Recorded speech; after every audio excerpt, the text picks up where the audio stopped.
Gênesis capítulo 12. Quantas vezes na vida nós achamos que está matando nossos sonhos são pessoas? Acredite, a gente pensa que é o diabo, o local, a geografia onde você nasceu. Você acha que está matando o seu sonho é porque você nasceu num lar pobre, e por aí vai. Mas na verdade, quem está matando os nossos sonhos, irmãos, são as histórias que nós contamos a nós mesmos. Sabe aquela historinha que você conta para você?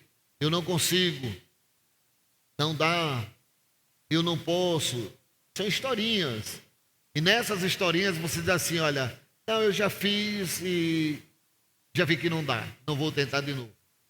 Ah, pastor, olha, eu andei por esse caminho aí e só me dei mal. E a gente vai contando essas historinhas para nós mesmos.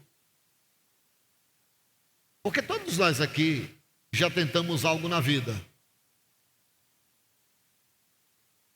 Você casou achando que ia dar certo, não deu certo.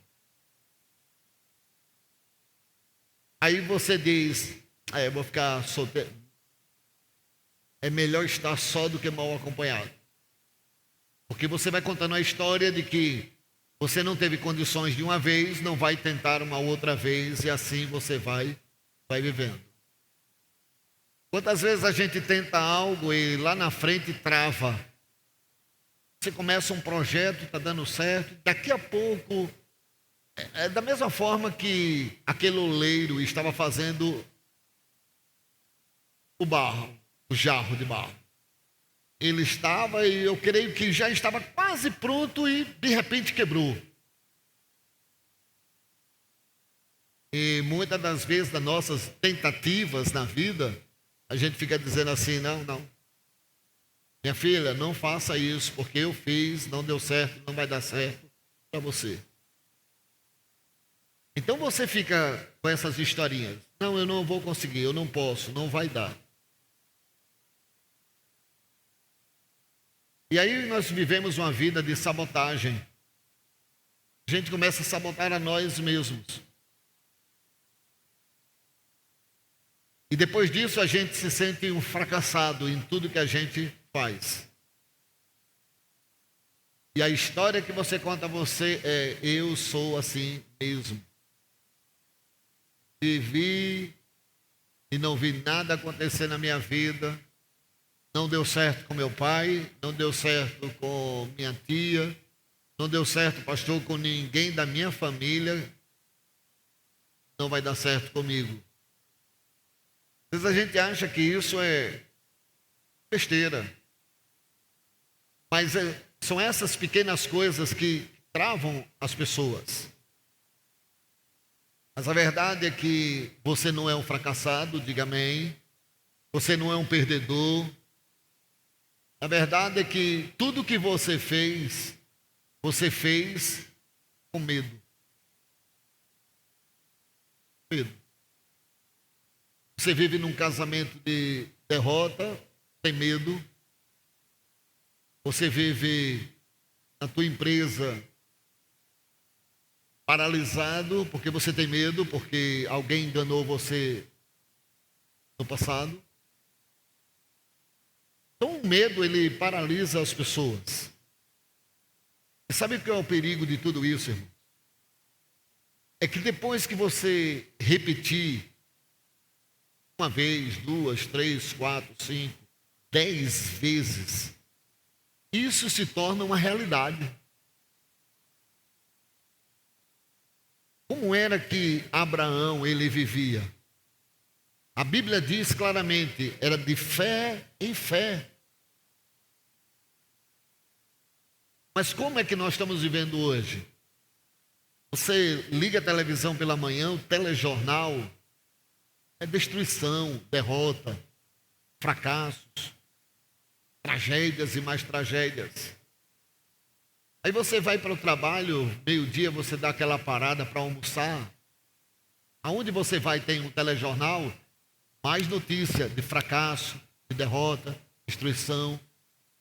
Aí à noite, você está em casa, chega em casa alegre, animado, e de repente liga a televisão e é o quê? Jornal. Fracassos, derrotas e derrotas. Aí você pensa que vai vencer, mas aí antes de dormir, você diz, vou dar uma olhada, nordestinamente falando, vou dar uma espiada. Aí liga a televisão, Jornal da Noite, ou Jornal da Madrugada. O que é que você vê? Tragédia, tragédia, tragédia. Vendo tudo isso, você fica com medo, não consegue dormir, aí acorda 3:30 da manhã. Vou ter um dia maravilhoso. Acha de ligar o rádio. E o que é que tem? Porrada, porrada, porrada. Só destruição. Então isso forma as pessoas. Vai mostrando às pessoas que elas realmente estão num mundo que não vale a pena viver. Então, a dor de tentar e fracassar, ela dói, mas dói muito menos do que a dor de sonhar e não conseguir. Mas nós precisamos continuar sonhando, amém? Você está vivo. Quantos estão vivos aqui? Diga, eu estou vivo. Está vivo mesmo? Então você tem que continuar sonhando. Ainda é possível, irmãos. Ainda é possível dar a volta por cima. Mas pastor, eu já estou nessa, querido. Por idade, você está parando por causa disso. Quantas pessoas elas param na vida simplesmente por causa desses detalhes. Agora vamos ver aqui, Gênesis 12. Porque nesse capítulo, que eu já preguei várias vezes, você já conhece esse capítulo, porque é o capítulo onde Deus ele faz uma promessa a Abraão. E quando nós lemos na Bíblia uma promessa, é promessa, querido, não existe isso, eu esqueci, foi tanto tempo atrás. Não, Deus é o mesmo ontem, hoje e eternamente. Aí, olha o que é que Deus diz no verso 2.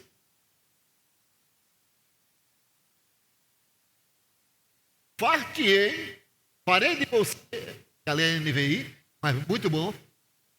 Farei de você um grande povo, diga amém. E eu vou pensar se eu vou ou não te abençoar, é? Não é, querido. Farei de você um grande povo e o abençoarei. Tornarei famoso o seu nome e você será uma bênção. Deus está chegando para alguém que ele crê. Eu não sei se você crê hoje, mas da mesma forma que Deus estava falando para Abraão, ele está falando para mim e para você. Eu vou fazer de você uma grande nação, eu vou te abençoar, eu vou engrandecer o teu nome. E você será uma bênção. Diga amém. Diga, eu sou uma bênção.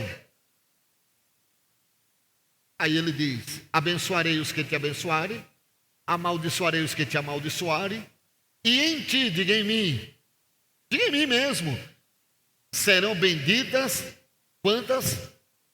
Todas as famílias da terra.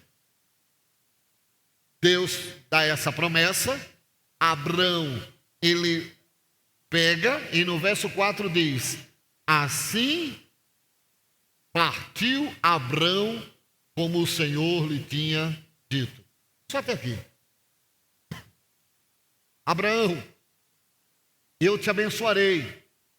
Abraão, você será uma bênção. Abraão, você será um pai de uma grande multidão. Então Deus, de forma subliminar aqui, irmãos, ele estava dizendo a Abraão, a partir de você, eu vou gerar um povo.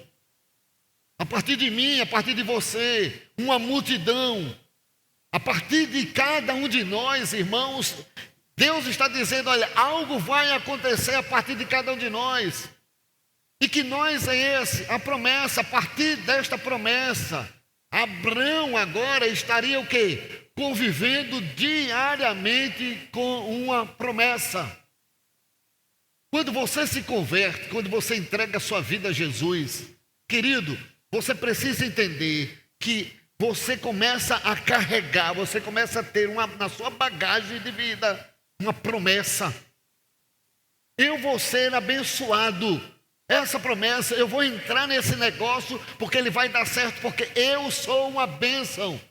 Eu vou abrir minha célula vai bombar, vai dar certo, porque Deus fará através da minha vida um grande povo, uma grande nação.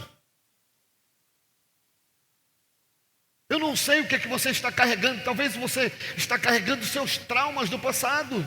Talvez as coisas que não deram certo, você está carregando diariamente. Querido, minha sugestão, largue isso. Solta isso em nome de Jesus, está te paralisando. Esse medo aí que você tem, essa coisa que já aconteceu lá no passado, eu não sei se você crê, mas deixa eu te dizer, passou. Simplesmente passou. Agora é a partir dessa promessa. Aonde Abraão fosse agora, antes ele era só Abrão. Depois que Deus dá a promessa, agora ele é Abraão. Então, se ele vai para dentro de casa, a promessa era pai de multidão. Se ele fosse na esquina, se tivesse um armazém, um supermercado naquela época, quando ele fosse ao supermercado, ele era Abraão, pai de multidão. Ele ia deitar com Sara, não tinha filho nenhum, tinha relação com Sara, mas ele era Abraão, pai de multidão. Você já pensou isso? É tanto que um dia, olha, a coisa ficou tão em Abraão, tão pegajosa nele, que um dia ele chegou para Deus e disse: eu só estou dizendo que eu sou abençoado, que eu sou próspero, que eu sou pai de uma multidão. O meu nome agora é pai de multidão, e eu não vejo, e eu só tenho Eliezer, o meu servo. Isso porque dentro dele já estava certo, convicto, que Abraão estava dizendo a ele todos os dias: eu sou abençoado. E ele não via, ele olhava, não via, ele olhava, não via, ele olhava, não via. E um dia ele estava cabisbaixo dentro da tenda. Deus vai e diz, de forma redundante: saia para fora, Abraão. Ele sai. Olhe, você está duvidando de quê? Da promessa que eu te fiz, da promessa que você carregou até hoje, da promessa que você tem levado em todos os cantos que você vai, que eu disse que te abençoarei, que te farei grande. É isso que você está duvidando? Ah, pois, conte quantas estrelas do céu, rapaz. Veja se você consegue contar. Aí ele disse: agora conta as areias do mar. Deus estava dizendo a ele: olha, não pare, porque o que eu prometi eu vou cumprir. E Deus diz a cada um de nós, de forma muito simples: não pare, porque Deus vai fazer. Diga amém. Faça como ele fez. Vá. Então, o que você precisa mudar são as histórias que surgem na sua mente. Eu não consegui, eu não posso, não dá. Porque Abraão, quando ele sai desse encontro com Deus, aonde ele ia, todos, não somente ele, todos diziam: pai de multidão. Diga: pai de multidão. Vamos pensar em Adão. Se alguém perguntasse a Adão, você fosse entrevistar ele: Adão, como é que foi a sua vida? Talvez ele pensasse assim: olha, a minha vida, se fosse muitos de nós hoje, diriam: olha, foi duro. Eu passei por uma cirurgia, tiraram uma costela minha, eu fiquei sem uma costela. Para me recuperar, olha, foi um Deus nos acuda. Hoje a história seria essa. Porque ele ia contar a historinha dele, dos acontecimentos. Eu disse, não, estava bem bom. Deus me formou. Estava tudo tranquilo. Deus estava dizendo, haja e houve. Haja divisão de águas e águas e houve. Estava tudo maravilhoso. E de repente, eu tive um pesadelo. Eu dormi. E nessa que eu cochilei, pastor, arrancaram uma costela minha. Irmão Luiz caiu. Ficou, ai.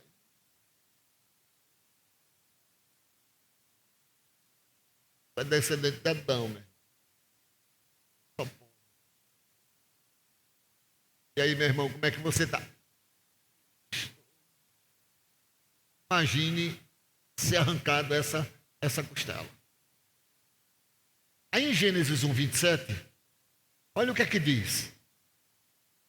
Olha como a mentalidade desses homens eram diferentes, irmão. E criou Deus, o homem. Gênesis 1, 27. E criou Deus o homem, a sua imagem, a imagem de Deus o criou. Homem e mulher os criou. Deus cria. Quando ele cria, olha o que é que Deus diz no verso seguinte. Bota o verso seguinte. E Deus, o quê? Abençoou o homem, não é isso? Não. Os abençoou. Homem e mulher. Diga, eu sou bênção. Não é porque eu estou dizendo que você é bênção. A palavra de Deus, ela diz que Deus formou homem e mulher e os abençoou. E Deus ainda disse mais. Aí não é só criação de filhos, gerar filhos. Ele disse, frutificai, multiplicai-vos, enchei a terra, sujeitai-a. Opa! O que é sujeitar a terra, irmãos? Deus nos deu poder, diga poder. Deus nos deu poder. Sujeitar é o seguinte: a terra está dizendo, está difícil. A terra está dizendo, olha, ninguém presta. A terra está dizendo, não vale a pena viver. E você vai sujeitar a terra, vai dizer, eu anulo em nome do Senhor Jesus. A terra onde eu estou é abençoada. A célula que eu estou é abençoada, a casa que eu vivo é abençoada, meu casamento é abençoado, minha vida é abençoada, tudo que eu faço é abençoado. Isso é sujeitar, não é se render, não é dizer, não tenho nada mais que fazer, já tentei de tudo. Ele deu poder, frutifique, multiplique, encha a terra, sujeite-a. E dominai sobre os peixes do mar, sobre as aves dos céus, sobre todo animal que se move sobre a terra, até o animal chamado gente. Porque tem gente que não é um ser vivo, é um animal mesmo.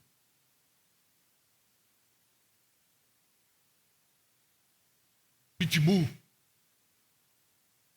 tudo azedume, tudo destruir, tudo é matar, tudo é... Então é um animal. Porque o animal, ele tem esse tipo de instinto. O animal, ele não tem controle. Porque coloca corrente. Porque na sua boca coloca aquela mordaça. Porque são animais. Mas você é um ser vivo, irmão. E sobre você está a bênção do Senhor. Amém? Você está para frutificar, para multiplicar, para encher a terra, sujeitar, dominar-a. Então tudo que você tem que guardar é guardar o que saiu da boca de Deus, direto para a tua vida. Se nós guardarmos tudo isso, meu irmão, olha, pode vir o que for. Quando você sabe quem te criou, o que ele deu a você, o que ele disse a você, não tem jeito, é seu no nome de Jesus. É interessante que o cara presta um concurso, ele nunca entrou naquela repartição, não sabe nem por onde é que entra. Mas porque ele passou no concurso, porque ele foi chamado, porque o prefeito, o governador, a autoridade legitimou ele, a partir daquele momento, ele sai e exerce tudo aquilo que ele já é. Por quê? Porque alguém disse que ele era. Sim ou não? Não é assim que acontece na vida? Por que você não faz na igreja? Por que você não faz no reino de Deus? Tudo que ele disse que você é, realmente você é. Ele já te deu, eu vos dei autoridade. Eu disse a você, eu vou abençoar você. Você é um abençoado.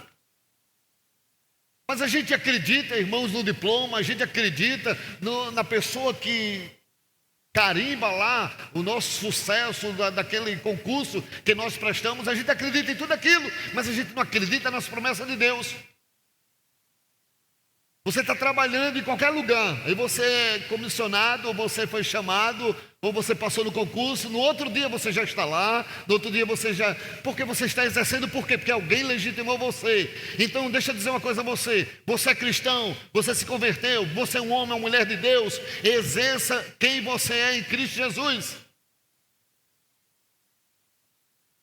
Faça isso em nome de Jesus. Ele te abençoou. Humanidade, seres humanos, eu te abençoei. Frutifiquem, multipliquem. Queridos, se todos nós reconhecêssemos isso, tudo seria diferente na nossa vida. Diga, eu creio que Deus disse que eu sou bênção. E essa bênção chegou a mim e a você. Então nós somos abençoados. Você acredita nisso? Você acredita que você recebeu uma bênção de Deus? Você acredita mesmo que você não foi feito para ser um problema? Você é um problema porque você quer ser um problema, mas você foi feito para ser bênção. Já deu para entender isso? Deu para entender, irmãos, que aonde eu for, as coisas têm que melhorar? Deu para entender isso? Deu para entender que você trabalha num departamento da igreja, num ministério da igreja, o que você fizer é para ser abençoado, não é para você ser um problema, porque Deus não te fez um problema, você criou um problema com o seu passado. Você criou o seu problema com seu pai, problema com sua mãe, problema lá quando você era criança. Liberte-se em nome de Jesus, porque você não é um problema, você é bênção. Diga, Deus não me fez um problema. É verdade, você não foi feito para ser um impedimento. Você não foi feito para ser um tropeço.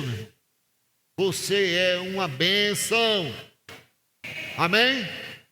Você crê nisso mesmo? Diga, eu sou bênção. Quantos creem que são bênção? Também sou. E se você é bênção,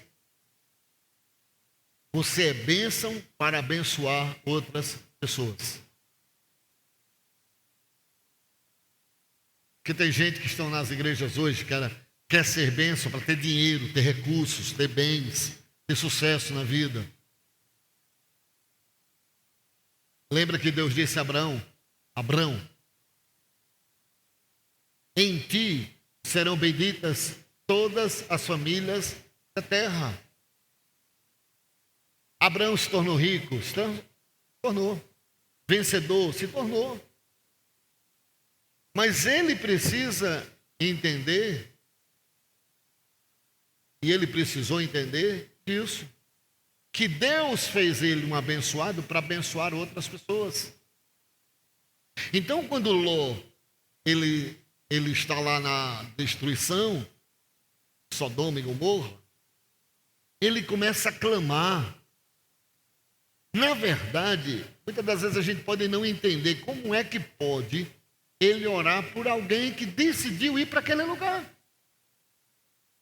Mas a Bíblia diz que ele orou e orou. Porque Abraão sabia que ele nasceu para ser bênção na vida de outra pessoa, de outras famílias. É esse entendimento que você precisa ter. Pastor, eu sou da igreja, amém. Eu sou amigo do pastor, glória a Deus. Mas todos nós fomos chamados para abençoar pessoas. Você foi chamado para abençoar gente, amém? A questão, irmãos, é que na caminhada da vida, as dificuldades, as adversidades, fez com que nos afastássemos de quem? De Deus. E ao nos afastar de Deus, lembra de Adão? Eva pega do fruto, come, Adão come também. Aquele homem que recebeu de Deus a palavra que ele seria bênção, sujeitai, multiplicai, encher a terra. Agora ele estava com um problema. Ele estava, não era simplesmente porque ele tão somente se afastou de Deus. Esse foi o problema. Muitas das vezes na nossa vida, irmãos, é porque nós nos afastamos de Deus. E quando ele estava afastado de Deus, o que aconteceu? Ele viu que ele estava nu, aí ele começou a arrumar um monte de folhas lá para se cobrir, ele começou a observar muitos defeitos nele, viu como o homem quando se afasta de Deus, eu não posso, eu não consigo, porque está longe de Deus. As pessoas que estão dizendo assim, olha, eu vou tirar minha vida, eu não quero mais viver, estão longe de Deus. Então, meu pedido, segundo pedido que eu faço hoje à noite, se aproxime de Deus. Eu não acredito, querido, que uma pessoa que está próxima de Deus crie problema. Eu não acredito que uma pessoa que está próxima de Deus seja uma pessoa orgulhosa, vaidosa. Eu não acredito. O que eu creio é o que está na palavra de Deus. Quando ele se aproximou de Deus, ele estava próximo de Deus. Quando ao cair da tarde, ele conversava com Deus, tudo estava indo certo na vida dele. Mas ele se afastou de Deus. E muitas das vezes nós nos afastamos e a nossa mente é atingida. Somos levados a nos ver pequenos. Aí minha pergunta, como é que você se vê? Como é que nós podemos ver quem nós somos? Aí eu sou membro da igreja. Que igreja? De que você é membro? Ah, é porque eu fui batizado nessa igreja. Sim. O que é que isso tem a ver? O que é que isso muda na tua vida? Porque na verdade, irmãos, igreja não é prédio, não é um monumento. Igreja não é para ser uma organização. Hoje a igreja tem CNPJ. Mas isso não é igreja. Isso é uma pessoa jurídica. Mas a igreja não nasceu para ser isso.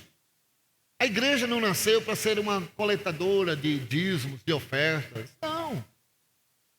Temos a entrega de dízimos, ofertas, para ajudar, para comprarmos o que tivermos que comprar. Mas isso não faz de nós igreja. Igreja não é para ser uma religião. A igreja, acredite, não é para ser uma força política. Não, a igreja tem que assumir a política. Temos que ter cristãos da política. A igreja não é chamada para isso. A igreja também não é chamada para competir com o Estado. Ah, nós fazemos isso, o Estado faz aquilo. Não, vamos competir. Mas a igreja, irmãos, é a manifestação visível de Deus aqui na terra. Eu, você, somos a igreja. É as pessoas que me veem você, veem Deus, diga amém. É essa manifestação que nós precisamos ter. Não é colocar uma placa lá na frente, alugar um prédio como muitos fazem. Isso não se faz igreja, isso faz um momento de arrecadação. Mas a igreja verdadeira do Senhor Jesus Cristo sou eu e você, a manifestação visível. As pessoas olhar para você, o seu vizinho, olhar para você e não ver você como um problema, ver você como um homem ou mulher de Deus. é as pessoas elas olharem para esta casa, não olhar o templo dessa casa, mas olhar para mim, para você e dizer: olha ali, são pessoas apaixonadas por gente. Nós cuidamos de gente, querido, porque igreja é povo de Deus. Diga: eu sou povo de Deus.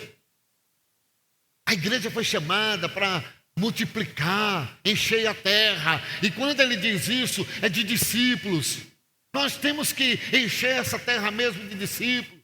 Somos chamados para multiplicar os seus discípulos, até que as nações, as cidades, os bairros, até que o governo, a educação, a saúde, até que tudo seja afetado por essa igreja do Senhor Jesus Cristo, que sou eu, é você.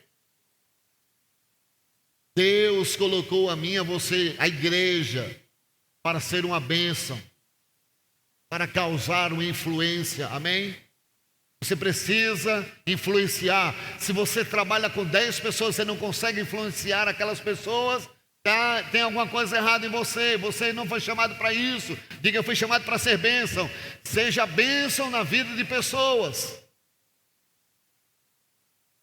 Porque, irmão, o mundo já está chato demais de ter crente chato que aonde vai, onde trabalha, divide, fofoca, fala mal de todo mundo, fala mal do patrão, coloca patrão na justiça. Para com isso. Nós fomos chamados para fazer a diferença, impactar essa terra.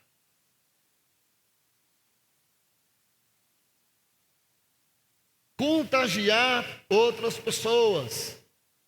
Essa paixão contagiante. Que as pessoas elas digam: eu quero esse Deus que ele serve. Eu quero servir esse Deus que ele serve. Não é porque a vida dele deu tudo certo. Lembra de Davi? Tornei-me um exemplo para muitos. E eu disse naquele dia: que exemplo? Adulterou, teve problema dentro da sua casa, o seu filho se levantou contra ele. Que exemplo era esse homem? Era um exemplo do seguinte: a coisa estava azeda, a coisa estava contrária a tudo, mas ele confiava em Deus. E você precisa continuar confiando em Deus. Você precisa acreditar que Deus é contigo, que Deus veio para te abençoar, que aonde você for você vai ser bênção do Eterno.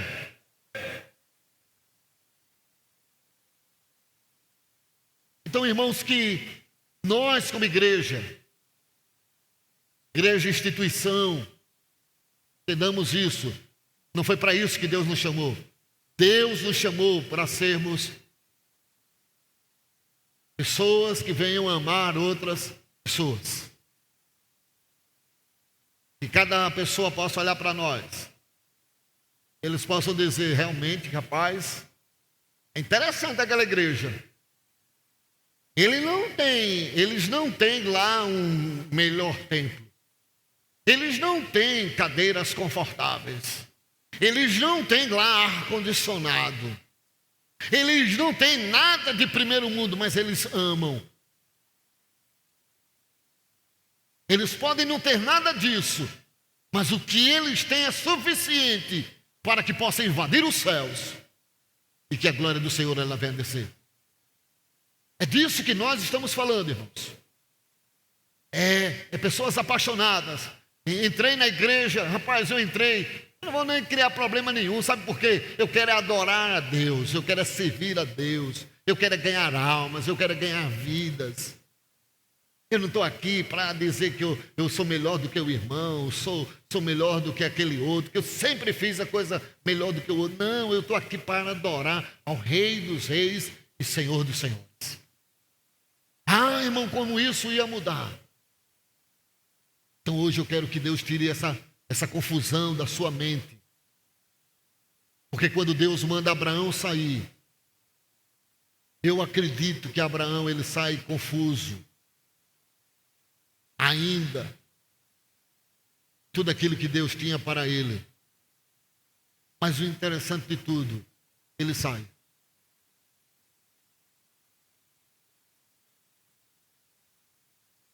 Sai da tua terra e da tua parentela. Estou entendendo nada. Ele saiu. Talvez você não esteja entendendo nada do que está acontecendo na tua vida. Mas saia do comodismo. Saia dessa paralisia espiritual. Saia desse rolo de confusão. Saia. É preciso sair, irmãos. Abraão sabia que Deus tinha algo para ele. Então quero terminar dizendo a você, saia de onde você está. Mude essa estrutura religiosa que você trouxe da sua família. Essa estrutura sua, mude. Tudo você briga. Briga com o pai, briga com a mãe, briga com o irmão, briga com o tio, briga com a tia. Está todo mundo errado, só você que está certo. Fala sério. Chega na igreja, briga. No trabalho, briga. Na faculdade, briga. Está todo mundo errado, irmãos.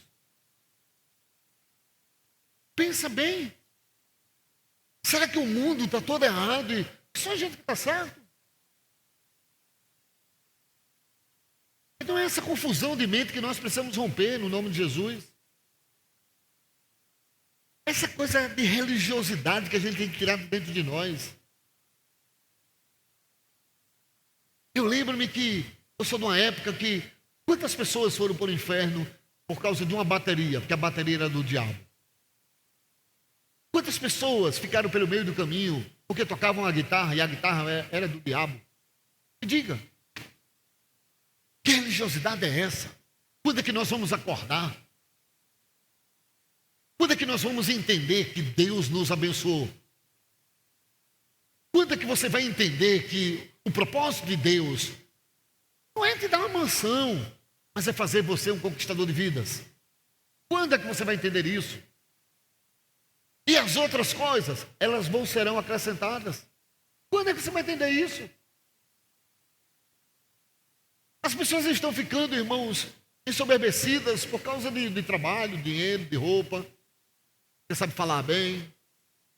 Soberba pura. Mas Deus não nos chamou para isso, irmãos. Se Deus chamou você como uma pessoa eloquente para ir para um plenário, vá lá, faça o seu discurso. Mas se Ele lhe chamou para alcançar o seu vizinho, cara, vá lá, alcance ele. Não, eu não quero alcançar meu vizinho. Alcance alguém do seu bairro. Mas, irmãos, nós precisamos fazer algo pelo chamado de Deus. Saia. Porque diz que Abraão, ele ouviu isso de Deus, ele saiu. Sai da confusão. Você queira Deus. E meu último pedido a você, eu encerro com esse último pedido. Vá para Deus. Não é só se aproximar de Deus. Não é só se aproximar de pessoas boas. Não é só se aproximar da religião, da igreja. Vá para Deus. Fica chateado comigo? Vá para Deus e diga, Senhor, tu me sondas e me conheces. Mas se ser sincero com Deus. E diga, Senhor, não é possível. Eu sou um atropelo, eu sou um rodo compressor dentro da minha casa, da minha família. Eu sou um rolo compressor na igreja, eu sou um rolo compressor no trabalho. Eu não sou isso, pai. Eu sou abençoado. Eu sou uma pessoa apaixonada por Deus. Que nós possamos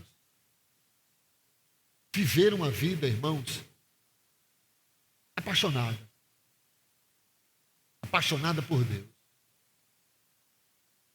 Que Deus ele possa tomar a nós. Porque de uma coisa eu digo a você, eu tenho certeza. Ele estará comigo, estará com você em toda a caminhada. Isso é tremendo. Está em pé?